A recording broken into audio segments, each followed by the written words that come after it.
Alors l'intelligence artificielle et le digital, ça va toucher bien sûr le cœur de notre métier avec tous ces objets connectés. Ça va toucher aussi le management, alors le nôtre, celui de nos secrétaires, mais également nos équipes infirmières. Il y a quelque chose dont on n'a pas beaucoup parlé, c'est l'aspect sociologique, c'est-à-dire qu'on vit des bouleversements sociaux avec les millennials. On abordera les nano, bio-info-cognotechnologies qui vont mener à l'amélioration des performances humaines avec des implants. Et puis, certains scientifiques qui travaillent également sur le génome pour aller vers l'homme augmenté, et ça fait le lit des transhumanistes. Enfin, bien évidemment, les sciences cognitives, c'est essentiel, puisqu'on va vers une approche globale, holistique, le tout dans des considérations environnementales et éthiques, et vers le développement durable. Alors les objets connectés, on va être de plus en plus connectés, qu'il s'agisse de surveiller le cœur, mais tous les organes en fait. Et effectivement, ça pose le problème de ces données sensibles. Par ailleurs, tout ce qui a trait à la robotisation, alors dans certaines spécialités, c'est assez avancé. Dans nos métiers proprement dit, on a des logiciels d'analyse de la qualité de peau. Et puis sortent très très régulièrement des lasers et d'innombrables machines. La télémédecine, ça nous touche. Moi, je suis sur Doctolib et Doctolib nous a annoncé fin d'année dernière qu'il mettait en place un service de télémédecine. Alors, je pense qu'il y a aujourd'hui encore des facteurs limitants qui sont, un, la qualité du réseau Internet, et deux, la qualité tout simplement de la puissance du réseau, c'est-à-dire avec la 5G, peut-être qu'on pourra faire des choses un petit peu plus pointues. Tout ce qui a trait également aux objets qui vont permettre de simuler, par exemple, une rhinoplastie ou la mise en place de prothèses, c'est fiable, mais à mon avis, ça tient encore lieu du gadget. C'est plus une démarche commerciale aujourd'hui qu'une véritable démarche scientifique. Au niveau de nos sites internet, les chatbots, je dirais que c'est encore pas au point. Nos secrétaires ont encore un petit peu de temps devant elles pour travailler.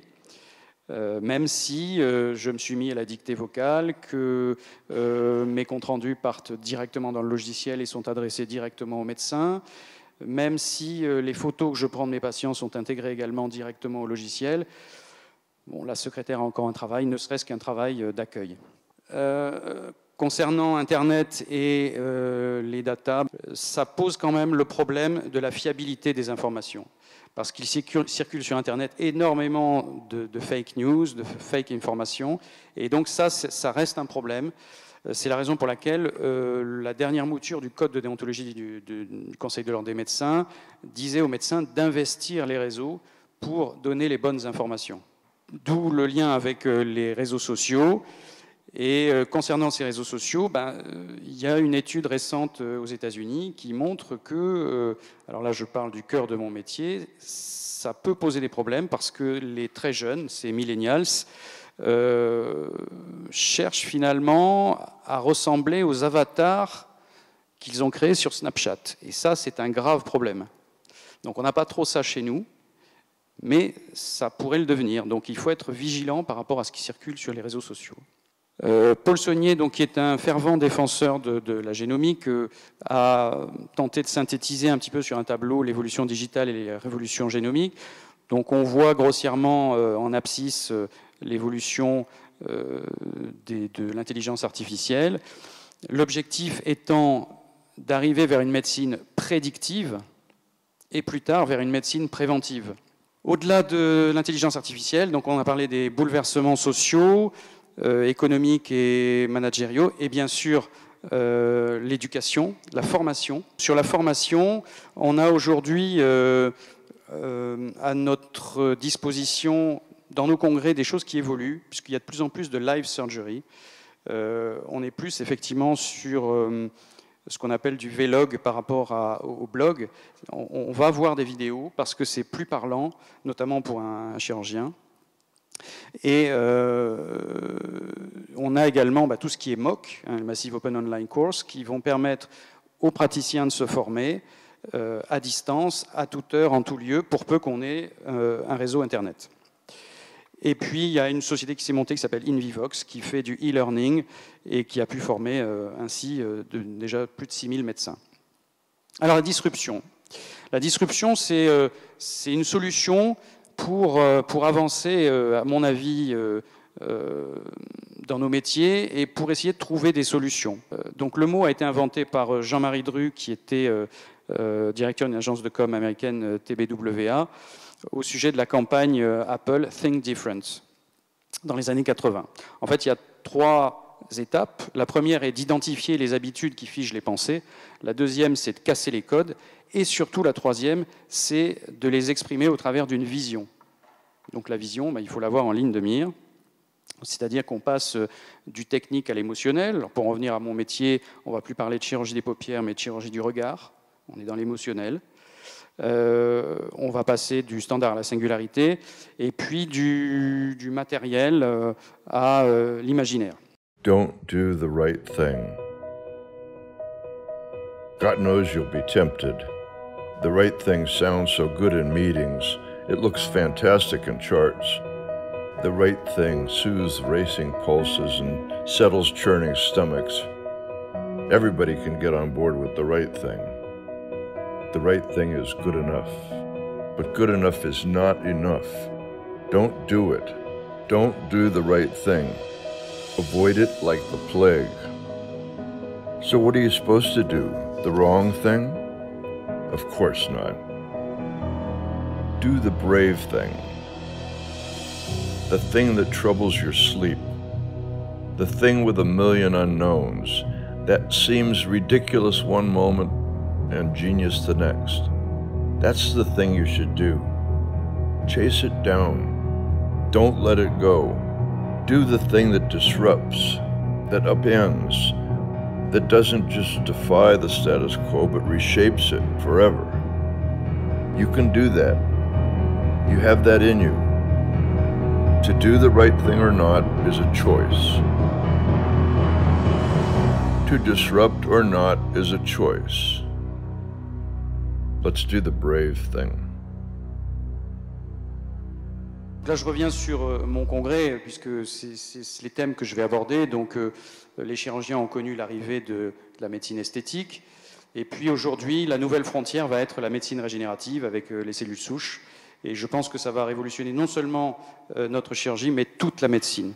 Bon, voilà un petit peu ma vision, c'est-à-dire que l'objectif, ça reste d'avoir une vie saine. Et donc, il faut trouver le lien entre l'esthétique et le bien-être. On connaît tous les nouveaux maîtres du monde, les apôtres de la disruption, les GAFA et autres BATX.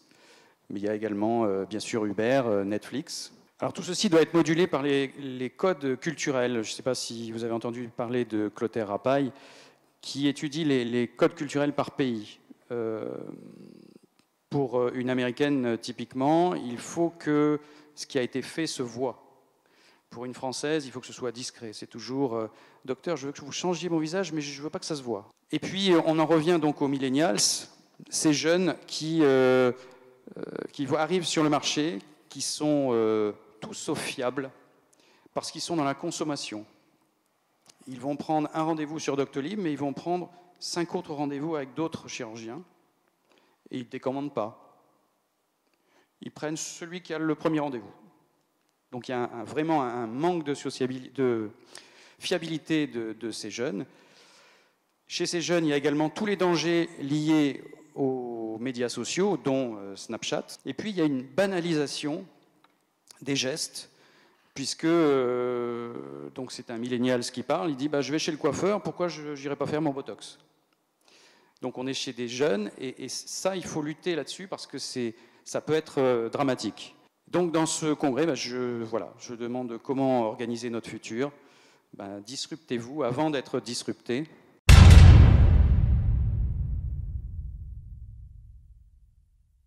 Dear friends, dear colleagues, hi everybody. It's an honor for me to invite you and to welcome you for the 33rd Congress of the French Society of Aesthetic Plastic Surgery from the 4th to 6th of June 2020. It will be held in Les Sables d'Olonne on Atlantic coast, The Light Coast, well known for the Vendée Globe, the world's biggest sailing race all over the world without any assistance, and of course well known for his seafood.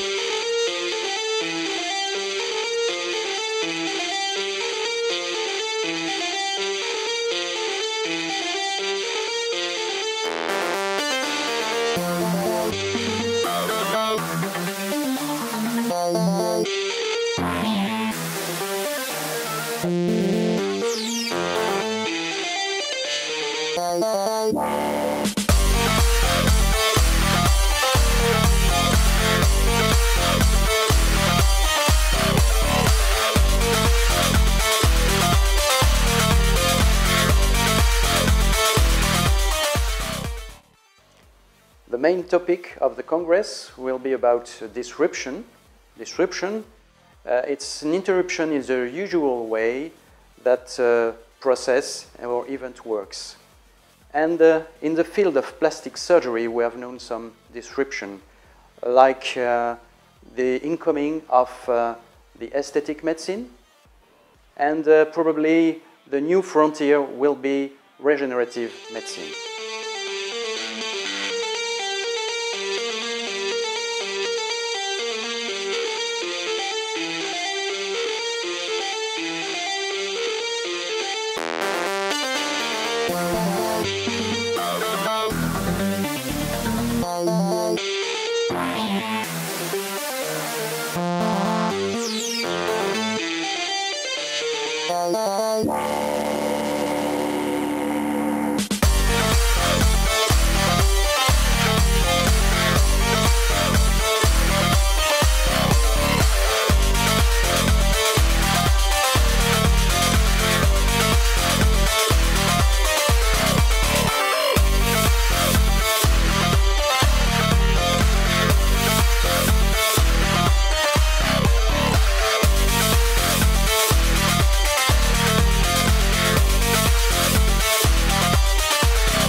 Be disruptive to avoid to be disrupted.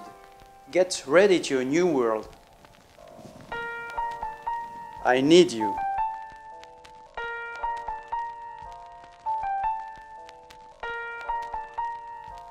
Donc l'idée, quand je dis I need you, c'est je demande à mes collègues d'être présents, mais également d'être force de proposition, puisque il s'agit d'impliquer tous les acteurs pour éviter d'être disruptés, mais plutôt aller dans le sens d'une disruption personnelle.